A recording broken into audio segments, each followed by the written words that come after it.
കേരളത്തിൽ BJP. Account തുറക്കുമോ എന്നത് കുറെ കാലമായി നമ്മൾ ചോദിച്ചുകൊണ്ടിരിക്കുക. എൻ്റെ വ്യക്തിപരമായ അഭിപ്രായം അവർ ഇത്തവണ അക്കൗണ്ട് തുറക്കില്ല എന്ന് തന്നെയാണ്.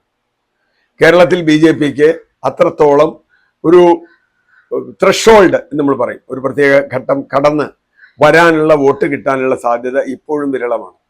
ഉണ്ടെങ്കിൽ അത് തൃശ്ശൂരിൽ മാത്രമാണ് എന്ന് ഞാൻ കരുതുന്നു. തൃശ്ശൂരിന് പല പ്രത്യേകതകളുമുണ്ട്.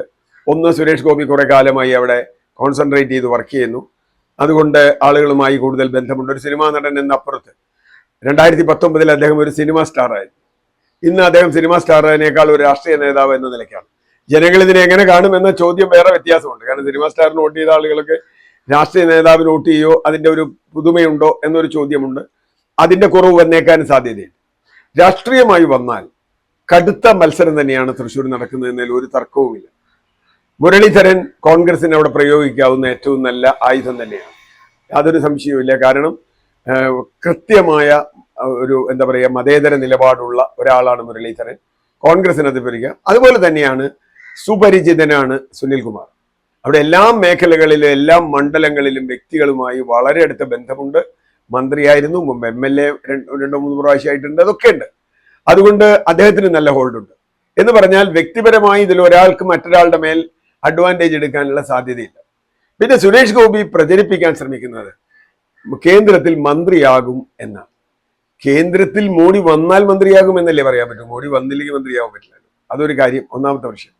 രണ്ടാമത്തെ വിഷയം, കേന്ദ്രത്തിൽ അദ്ദേഹം 2 വർഷം ലീവ് എടുത്തിട്ടുണ്ട്, ഇനി മന്ത്രിയാവില്ല എന്നോ വേറെ 5 മന്ത്രിമാർ എനിക്ക് കീഴിൽ വേണമെന്നോ. ഞാൻ ഇത്തരം തമാശകൾക്കൊന്നും നമ്മൾ മറുപടി പറയേണ്ട കാര്യമില്ല എന്ന് എനിക്ക് തോന്നുന്നത്. കാരണം അതൊക്കെ ഇലക്ഷൻ കഴിഞ്ഞ് ജൂൺ 4 റിസൾട്ട് വന്നതിന് ശേഷം നമുക്ക് പറയാം.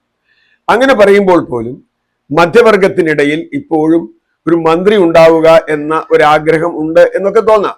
അങ്ങനെ ഒരു മധ്യവർഗം കുറച്ചുപേര് തൃശ്ശൂരുണ്ടോ എന്നറിയില്ല. അവരെ കഴിഞ്ഞ തവണ വോട്ട് ചെയ്യാത്തവരാണോ എന്നും അറിയില്ല. കഴിഞ്ഞ തവണ സുരേഷ് ഗോപിക്ക് വോട്ട് ചെയ്യാത്തൊരു വിഭാഗം ഇത്തവണ വോട്ട് ചെയ്യാൻ സാധ്യതയുണ്ടോ എന്നൊരു ചോദ്യമൊക്കെ ഉണ്ട്.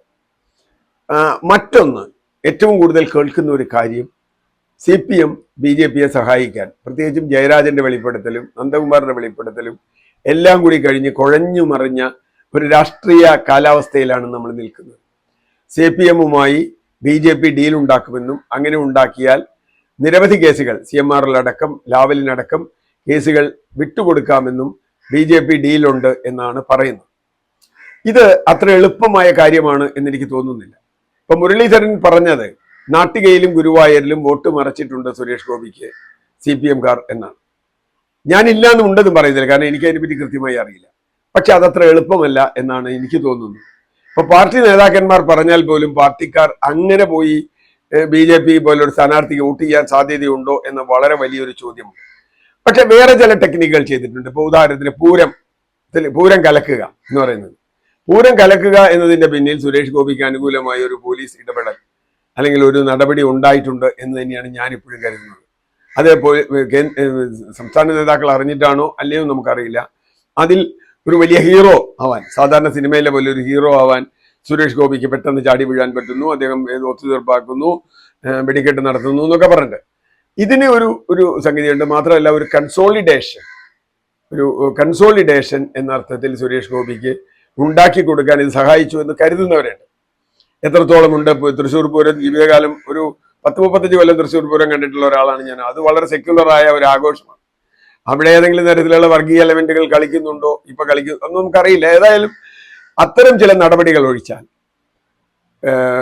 നമുക്ക് പറയാൻ പറ്റില്ല. പക്ഷെ ഒരു കാര്യം കൂടി ഇതിൽ എനിക്ക് തോന്നുന്നത്, തെരഞ്ഞെടുപ്പിന് ഏതാണ്ട് ഒരു 10-15 ദിവസം മുമ്പ് മുതൽ തൃശ്ശൂർ CPM-ന്റെ തൃശ്ശൂർ ജില്ലാ സെക്രട്ടറി ദിവസവും ED വിളിക്കുക. ഇപ്പൊ ഇന്നലെ പറയുന്നത് എന്തോ ഒരു പാൻ കാർഡ് എഴുതിയത് തെറ്റിപ്പോയെന്ന. ഒരു പാൻ കാർഡിന്റെ നമ്പർ എഴുതി തെറ്റിപ്പോയതിന് 13 ദിവസം ഒരാളെ ED വിളിക്കുക എന്ന് പറഞ്ഞാൽ ഒന്നുകിൽ അപ്പൊ വേറെ കാര്യങ്ങളെ ചർച്ച ചെയ്ത് പാൻ കാർഡിന്റെ നമ്പർ ബാങ്കുകാർ തിരുത്തി. ഇപ്പൊ ഇന്നലെ പറഞ്ഞത് പത്രസമ്മേളനത്തിൽ പറഞ്ഞു ഒരു കുഴപ്പമില്ല, എല്ലാം തിരുത്തിയെന്ന. അപ്പൊ അതാവില്ല. ED മോഡിയുടെ ഇലക്ഷൻ ഡിപ്പാർട്ട്മെന്റായി വർക്ക് ചെയ്യുന്നു എന്നൊരു ആരോപണം പ്രതിപക്ഷത്തെ എല്ലാവർക്കും ഉണ്ട്. പല മാധ്യമങ്ങളും അത് ഉന്നയിച്ചിട്ടുണ്ട്. ED ആളുകളെ വരട്ടുന്നു. അങ്ങനെയെങ്കിൽ വർഗീസിനോട് ED ബാർഗെയിൻ ചെയ്തത് എന്തായിരിക്കും എന്ന വലിയ ചോദ്യം. വർഗീസ് തൃശ്ശൂർ ജില്ലയിലെ CPM-ന്റെ ഏറ്റവും സമുന്നതനായ അതിന്റെ സെക്രട്ടറിയാണ്. അദ്ദേഹവും ബിജു അടക്കമുള്ള PK ബിജു അടക്കമുള്ള മുൻ MP-യും കണ്ണനും ഒക്കെ തന്നെ ഇതിലെ പ്രതികളാണ് എന്ന് പറയപ്പെടുന്നു.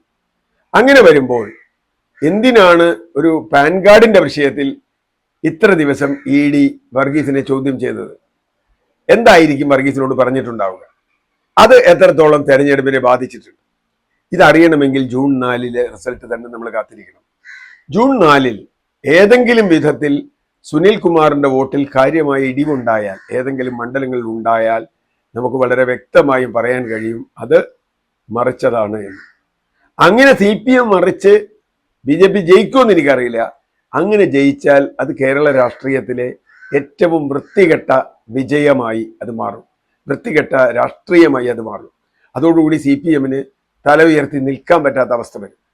അതുകൊണ്ട് ഞാൻ കണക്കാക്കുന്നത് CPI ആണ് സ്ഥാനാർത്ഥിയെങ്കിൽ പോലും അങ്ങനെ ചെയ്യാൻ CPM ധൈര്യം കാണിക്കുമോ? രാഷ്ട്രീയമായ അത്രയും വലിയൊരു ആത്മഹത്യക്ക് CPM മുതിരുമോ എന്ന് എനിക്കറിയില്ല. അങ്ങനെ മുതിർന്നിട്ടുണ്ടെങ്കിൽ അത് CPMന്റെ ആത്മഹത്യ തന്നെയാണ്. അത് നമുക്ക് എന്തായാലും റിസൾട്ട് വരുമ്പോൾ തന്നെ നമുക്കറിയാൻ പറ്റുള്ളൂ.